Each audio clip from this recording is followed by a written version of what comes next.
kong itinago ang kanta na isinulat. Matagal din pinag-aralan at ngayon isinisiwalat. Huwag kang magbingi-bingi ang mga mata inyong idilat. Naghihirap ang ating bayan na parang lumalangoy sa dagat. Tulad ng bagyong undoy may naitulong bala. At mga pangako ay napako, tayo ay tinalikuran. Pagkatapos ng lahat patuloy ng kinalimutan. Ang gusto ninyo palagi kayo ang aming tulungan, na parang maamong topa pag malapit na ang halalan. Sasabihin ng plataforma at handang ipagsigawan. Pag naupo na kayo sa trono ang lahat papabayaan. Ang tanong ng mga tao, asan ang kaba ng bayan? Paano pa makakaahon kung lubog tayo sa utak? Krisis ang tinatamasa ng Pinoy na gumagapa. May mga nag-ibang bansa at sa alipin na pabilang. Umuwi silang bangkay habang pamilya nag-aabang.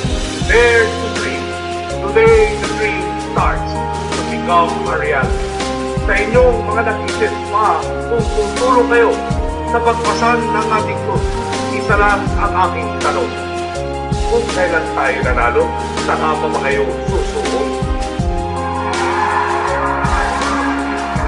Kayo ang boss ko. Patuloy natin masisilayan ang mga batang lansangan. Mga palaboy sa kalsada na walang masisilungan. Natulog lang sa ito at walang mga tirahan. Kumakalam ang mga sipura at wala silang makain. Nagbibenta ng laman para meron lang pangkain. Sagipin natin sila at huwag ninyong tarantaduhin. Di yung puro lamang yaman ang inyong inaatupa. Pag tumaas ang inyong pwesto, pera ay magdadagdag. Ang dapat sa katulad nyo ay ilang paso sa lapag. Di na ba malulunasan mga digmaang lumalaganap? Puro na lang barilan, kamatayan ang hinahanap. Pangahalang na kaluluwa, nagliliparan na sa ulam. Parang walang pagmamahalan pag armas ang kaharap. Tinatawag na asenso, kailan ba mahagilap? Pagtabuhin ang mga salot nang hindi na sila kumalat. Paglaban nating katwiran para gobyerno ay mamulat.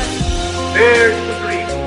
Today the dream starts to become a reality. Sa inyong mga nag-isip pa kung tutulong kayo sa pagpasan ng ating krus, isa lang ang aking tanong. Kung kailan tayo nanalo, saka pa ba kayo susuko?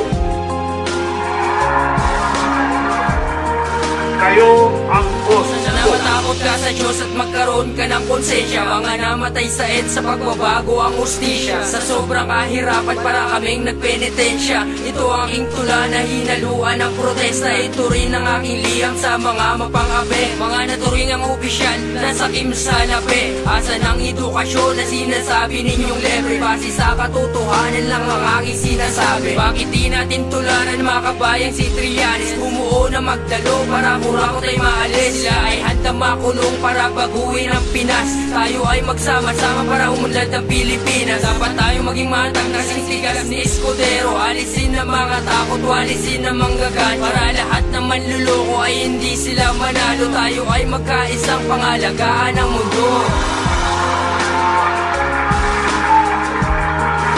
Walang wangwang, walang counterflow, walang tone. Panahon na upang tayo ay muling magkawang-gawa. Nandito tayo ngayon dahil sama-sama tayong nanindigan at nagtiwala na may pag-asa. The people who are behind us dare to dream. Today the dream starts to become a reality. Sa inyong mga nag-isip pa kung tutulong kayo sa pagpasan ng ating krus, isa lang ang aking tanong. Kung kailan tayo nanalo, saka pa ba kayo susuko? Kayo ang boss